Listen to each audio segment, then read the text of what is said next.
ये जानते हुए कि तुम हमें कत्ल के इल्जाम में गिरफ्तार करके पुलिस थाने ले जा रहे हो, हम बिना उज्जत के तुम्हारे जीप में बैठ गए।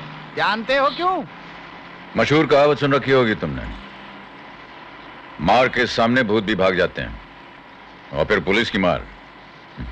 तुम्हारे जैसों को मैंने कई बार अपनी पतलून गिली करते हुए देखा है देश पांडे। कौन से थाने ले जा रहे हो? बांद्रा?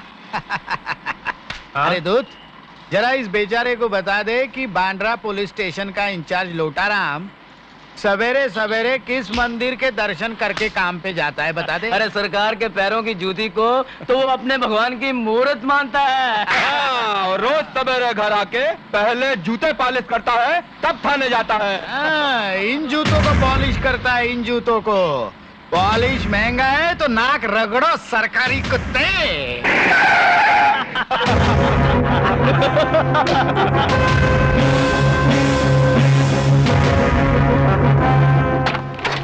Thank you. डर गया साला।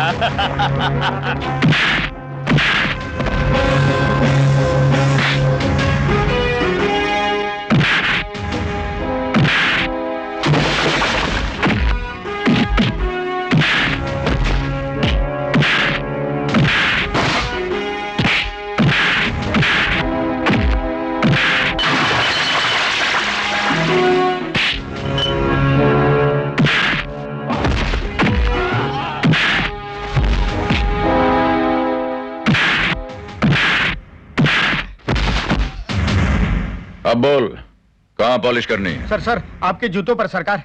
ए, खड़ा खड़ा मुंह क्या देख रहा है? चल जल्दी से डब्बा इधर ला। कल से यहाँ पॉलिश करनी है नहीं करनी है? चल ला जल्दी। चल भाग भाग भाग। सलाम साहब। सलाम साहब बोलता है। आपके चरण रखिए सरकार, आपके जूते बहुत मैले हो गए। ओह, आ गया दिमाग ठिकाने? अरे अरे सरकार, ये सब कैसे हो गया सरकार? मेरे भगवान जैसी मूर्त को किसने तोड़ डाला? कैसे हुआ सरकार? भगवान नहीं, शैतान है ये। तुमको बीच में बोलने के लिए किसने बोला? हवलदार जी, कांस्टेबल्स, अरे जल्दी जाओ और गरम गरम हल्दी वाला दूध लेकर आओ। और सुनो जी सर, 5-6 ग्लास लेकर आना। सेठ जी के बॉडीगार्ड्स की बॉडी भी सेठ जी की तरह टूटी हुई है।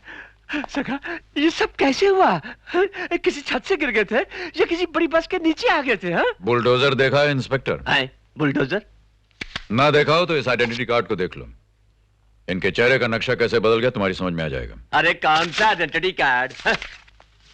अमर senior superintendent of police, crime branch. Sir लोटे की पेंदी काट दी जाएगी ये नहीं सोचा था तुमने? हाँ? ऊंट जब तक पहाड़ के नीचे नहीं आता अपने आप को सबसे ऊंचा समझता है। पहाड़ जैसे ब्रिजमान के दोस्त को तुमने ऊंट की ऊंचाई देखकर हवालात में बंद कर दिया। हाय हाय हाय हाय, नहीं सरकार नहीं। सांप के कांटे का इलाज हो सकता है, लेकिन आपके इस दास के कांटे का इलाज नहीं हो सकता। मैंने झट से उससे पूछ लिया, पंचनामा तैयार किया है क्या? उस खून का कोई चश्मदीद गवाह है? तो उसने धम से ये कागज मेरे हाथ में थमा दिया सरकार। हाँ, नंदू उस देशभक्त एडिटर का चपरासी, वफादार नौकर जो साई की तरह उसके साथ लगा रहता है, उसे दूर नहीं होता।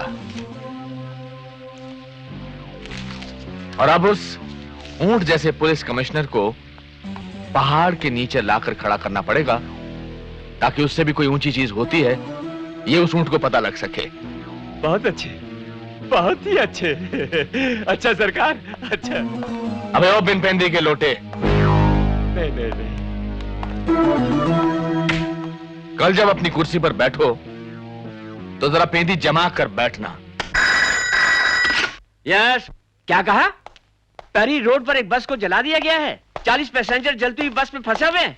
हाँ ठीक है, मैं 10 पुलिस कांस्टेबल्स एक सब इंस्पेक्टर के साथ वहां भेजता हूँ। हाँ इंस्पेक्टर, 4 कांस्टेबल्स मुझे भी चाहिए होंगे।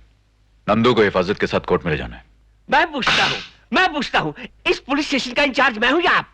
जिसको मैं जहां चाहूं भेजूंगा, जिसको नहीं चाहूं नहीं भेजूंगा। हाँ। इंस्पेक्टर नंदू को अगर कुछ हो गया तो कानून के लिए गवाही देने के लिए शायद कभी कोई खड़ा नहीं होगा। पुलिस हमेशा झूठे गवाह खड़े करती रही है और खड़े करती रहेगी। नंदू झूठा नहीं, चश्मदीद गवाह है। और वो तीनों जिनको आपने हवालात में बंद कर रखा है, वो खूनी नहीं, शहर के रईस और इज्जतदार इंसान है। कल तक तो गले से आवाज नहीं निकल रही थी, आज गरज गरज के बरस रहे हो। एक ही रात में ऐसा क्या हो गया इंस्पेक्टर? याद रखना, नंदू को अगर कुछ हो गया तो मैं तुम्हारे उस रईस इज्जतदार देश पांडे के वो पैर जला दूंगा जिसके पैरों पर पड़े हुए जूतों पे पॉलिश मारकर तुम ड्यूटी पे आते हो। और हां, जिनके खूंटे पर तुम उचक रहे हो उनसे कह देना कि मैं अकेला ही एक पूरी बटालियन के बराबर हूं।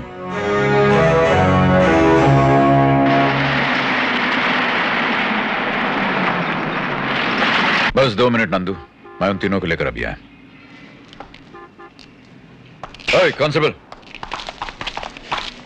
देखो जरा इधर ध्यान रखना। हाँ साहब। ये सरकार की अमानत तो है ही, मेरी भी अमानत है, समझे? जी साहब। ठीक है।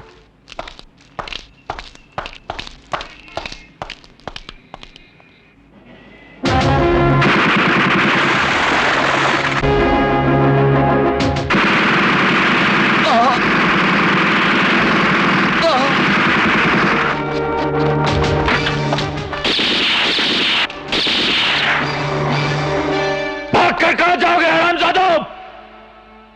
साले जहन्नुम से भी खींच कर ले आऊंगा मैं तुम्हें।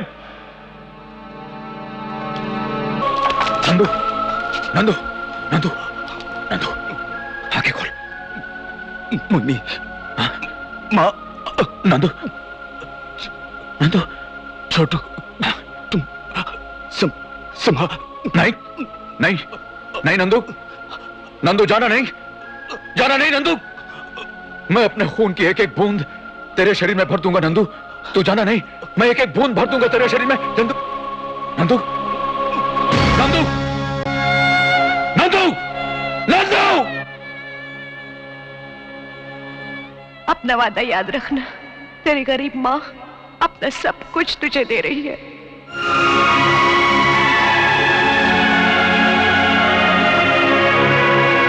रुक जाओ, रुक जाओ, रुक जाओ, रुक जाओ। कहाँ ले जा रहे हो इसे? पोस्टमार्टम के लिए ले जा रहे हैं माँ जी।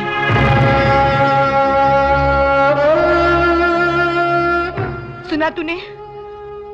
देख रहा है, देख रहा है ये क्या है?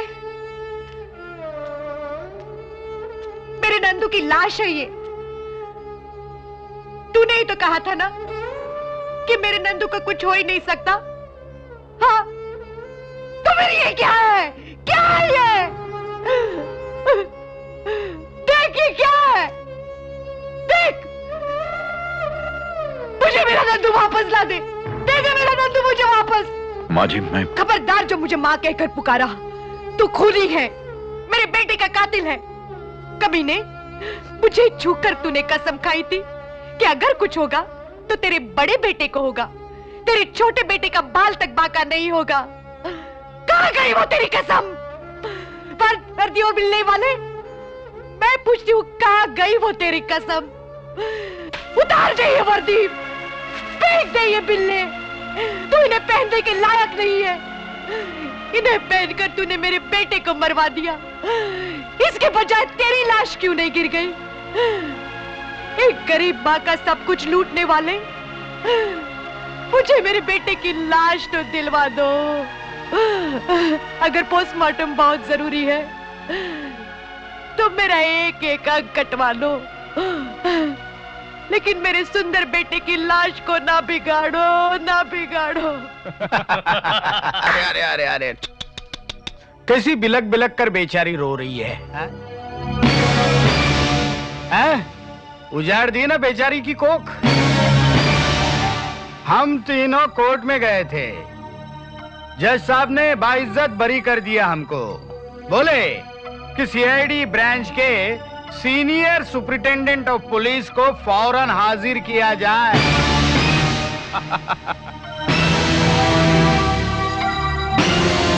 जल्दी से कोर्ट में चले जाओ। हाँ, कहीं ऐसा ना हो पागल कुत्ते की तरह सड़क पर गोली मार दी जाए।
लीजिए जज साहब, हथियार भी है, गवाह भी है, कातिल भी है और सड़क पर पड़ी हुई देशपांडे की लाश भी। दो चार इसी तरह मार दिए गए तो फिर अपराध ना होगा, माओ की कोख न उजड़ेगी, वतन जेरबार ना होगा। दीजिए मुझे फांसी जज साहब, अभी और इसी वक्त। यह मत कहिएगा कि कानून आपको इसकी इजाजत नहीं देता। अगर यही आपका कानून है तो इसे बदलने की आप में हिम्मत है?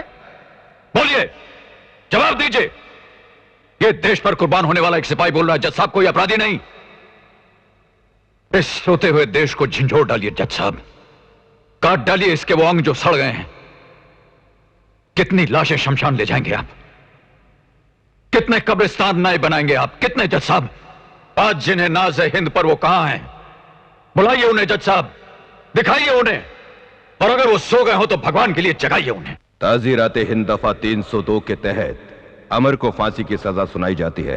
रुक जाइए जज साहब, इसे फांसी का फैसला सुनाने से पहले एक बात बार बार गौर से सोच लीजिएगा आप। ये देश का सिपाही है, वो सिपाही जिसने बचपन से मेरी आंखों के सामने इस देश की धरती को अपने खून से सींचा है। अपनी जान पर खेलकर इसने ऐसे कारनामे किए जिसका कर्ज ये देश ताजिंदगी नहीं उतार सकता।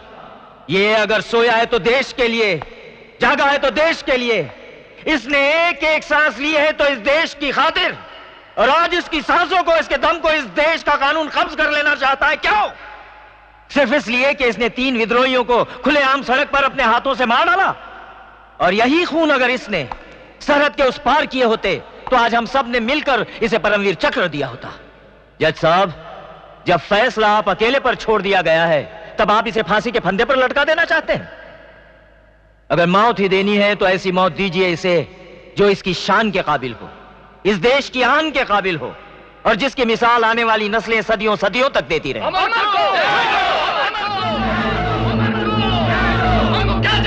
ये शोर जो आप सुन रहे हैं उन हजारों लोगों का है जिन्होंने इस अदालत को चारों तरफ से घेर लिया है। जज साहब, इस शहर की हर सड़क ने अपना मुंह आपके फैसले की तरफ मोड़ दिया है, और बाहर कानून की गोलियां उन्हें रोकने का प्रयास कर रही।